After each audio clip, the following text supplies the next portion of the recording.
What happened now is that we entered a safe zone. So this is a zone where you feel sort of safe, and now you're going to be entering a zone where there's not that safe.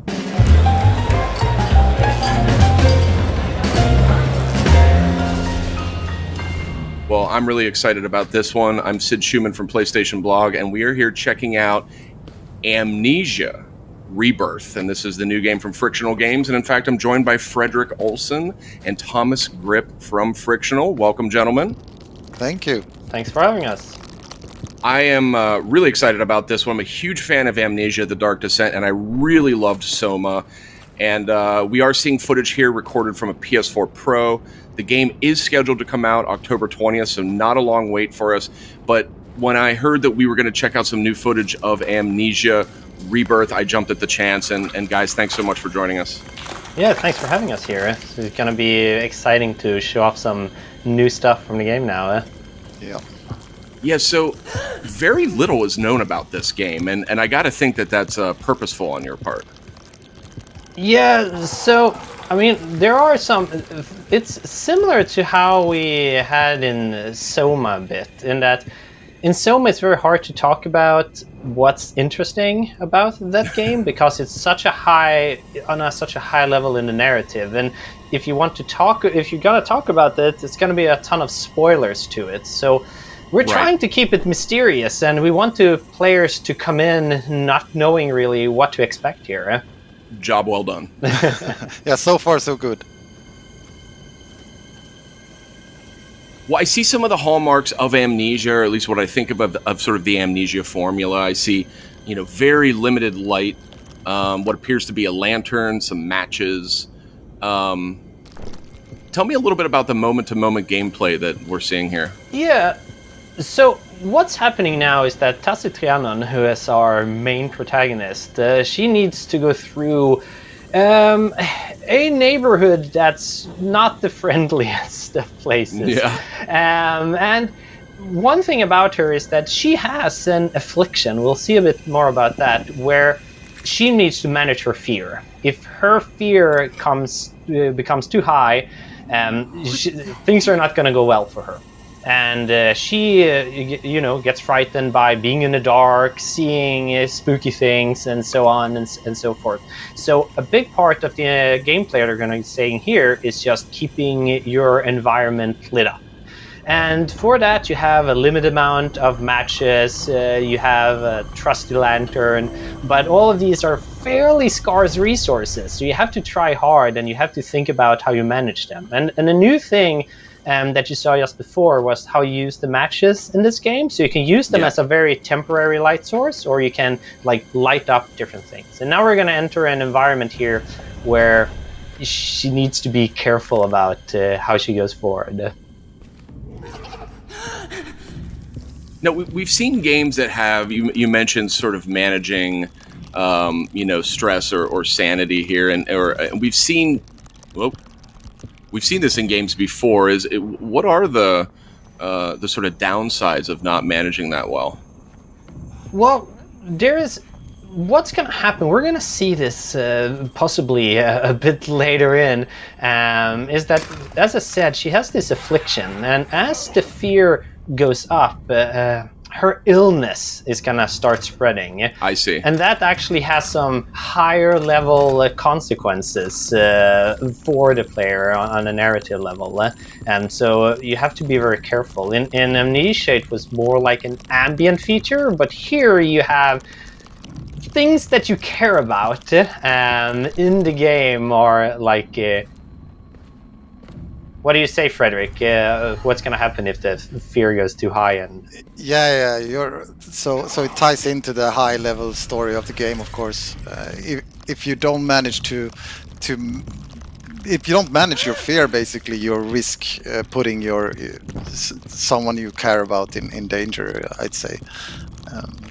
So that's the kind of approach we're taking, and we spent actually quite a lot of time in development trying just to nail this part of it, make it feel like you don't really want to fail in this game because it might have some horrible consequences in the end.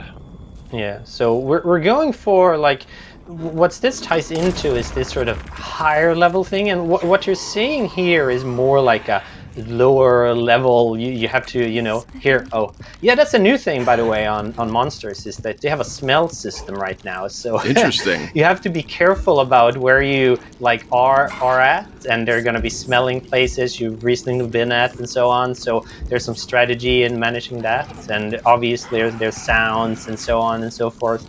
And here we're seeing like a very typical Amnesia gameplay session. This is something we're really focused on, which is that so you want to stay in the dark in order to avoid a monster, but staying in the dark will also increase your fear level, and increasing your fear level is really, really bad for you. So, but also getting caught by a monster is really, really bad for you. So you have to like we go on a mad rush, just trying to get past the monsters, and then they might have caught me. But if I stay too long in the dark, that's going to be bad for me as well. So you're constantly fighting these two systems, and that adds a ton of tension to it all, I feel. And then connecting that all to the sort of higher level narrative, where the player actually have very personal things that they are going to be very deeply involved in the game, that are affected by how well they're doing at keeping their fear levels down.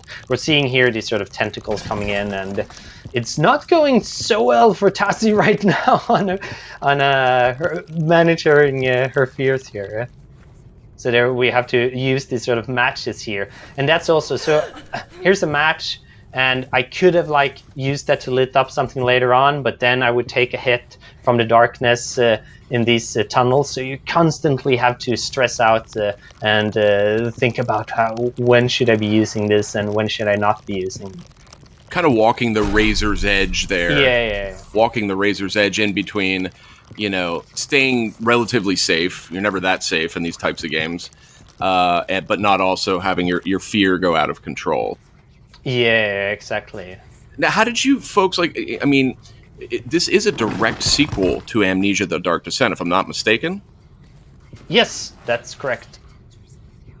And what did you learn, coming off of Amnesia: Dark Descent? That was some time ago, and Soma, personal favorite of mine, was a little bit more recently. But how does this sort of represent the culmination of the things that you've learned making those games?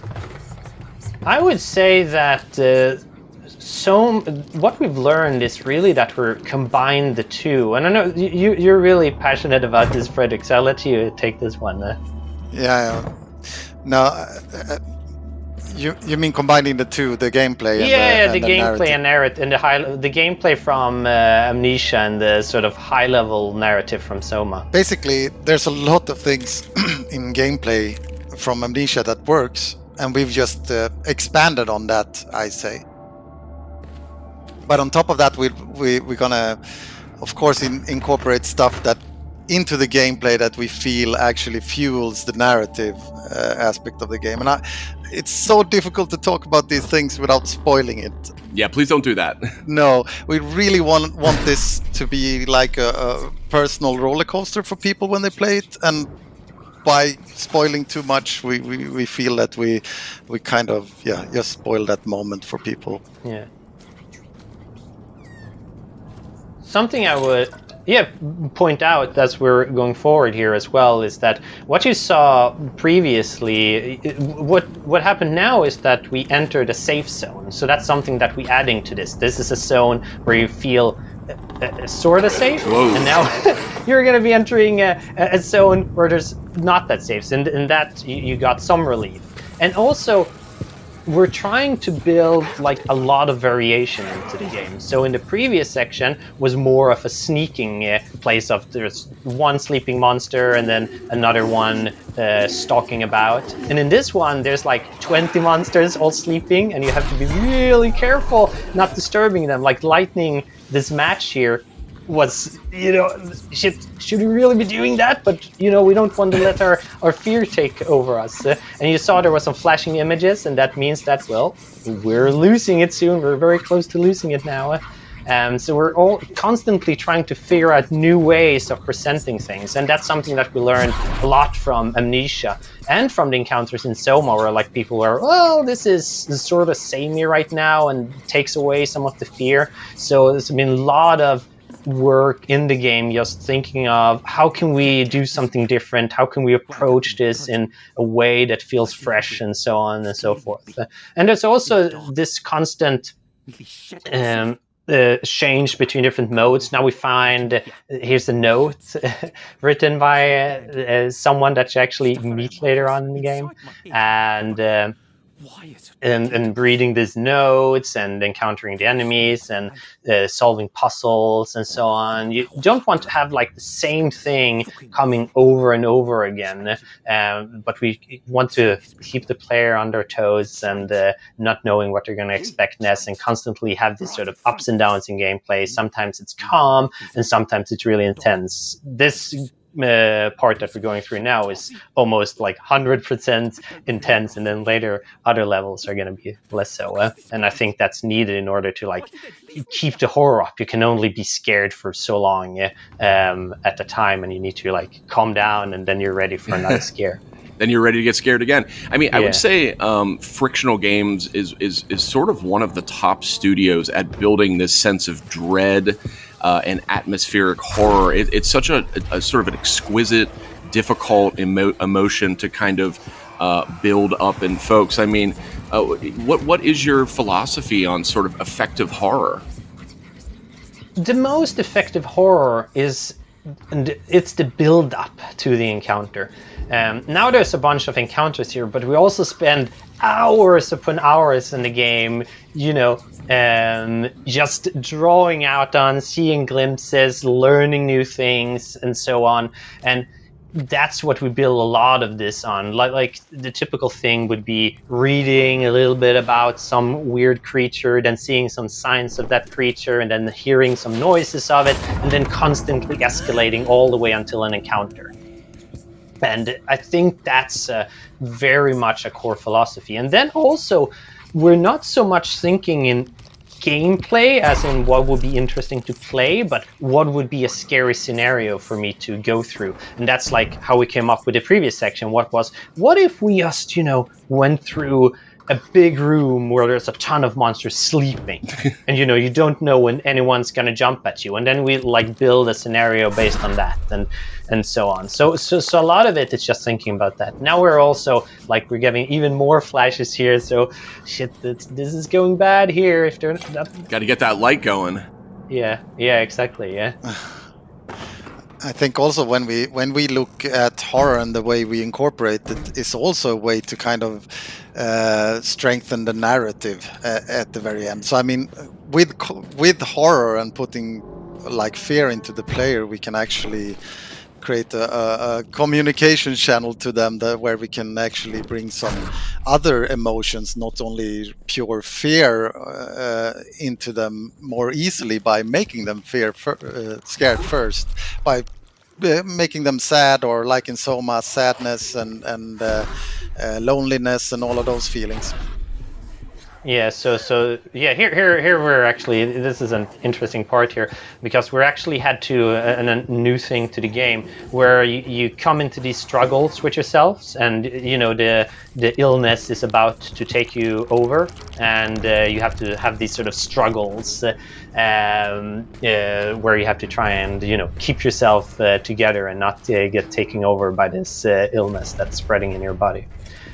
Also, to just expand upon what Frederick said, is that yes, we're definitely using fear in order to do other things in our games, and I think that's sort of why it's we've become. I think that the sort of success of our games is based around that. Soma is a terrific example where it's walking around in spooky underwater environments, but it's also about what is it to be a human being. Yep. And as Frederick said, we're sort of taking a sort of shortcut through the fear into the player's head, getting them immersed in the game, and then through that we can have these sort of deeper themes, and we're doing a different similar thing here but with very different themes. That's great to hear, because I wouldn't even really describe Soma as a horror game per se, but it's one of the scariest games I've ever played, and it's existential fear. There's some scenes that are a little bit like this with some really creepy just scenarios and enemies you're trying to avoid, but it was the themes, I think, that just kept me sort of morbidly fascinated, and just, it was a different kind of dread. It was a more sort of cosmic level, if I may, of fear, and I'm glad to hear you're still experimenting with that here in this new one. Yeah, we're doing that, but it's also safe to say that we like to challenge ourselves with new things. So I'd say that this, whereas Soma had a bigger, broader theme, this is a more personal theme in this one. More connected to Tasi and her journey, so to say. Yeah, I mean, clearly I see some great advances here in the visuals as well. I mean, it's a very polished looking game. It is coming out here October 20th. I just want to plug that one again. But yeah, it looks great. I mean, you folks are at Frictional super well known for just very polished experiences, especially after Soma. So glad to see that tradition is intact. How big is the team at Frictional? We're like 20 people or so. Wow. Depending a bit. So fairly small. We really challenged ourselves just with just having really big interconnected levels and just a variety of different environments. So this environment you're here, this is fairly unique. A lot of it, you're not going to see another environment like it, and then next level is going to be different and so on. So constantly having new things for the player, I think that's really important in a horror game, because horror games are fairly not that it's an unpleasant experience. So you need to have other things that keep the player hooked, and like, oh shit, I'm really hate being scared, but I want to see what's behind the next door. Well, that's great, and really appreciate you two coming by, giving us a sneak peek here at what we can experience with Amnesia Rebirth. That's coming to PS4 October 20th. Thank you, gentlemen. I think you've done it again. Thank you. Thanks for having us.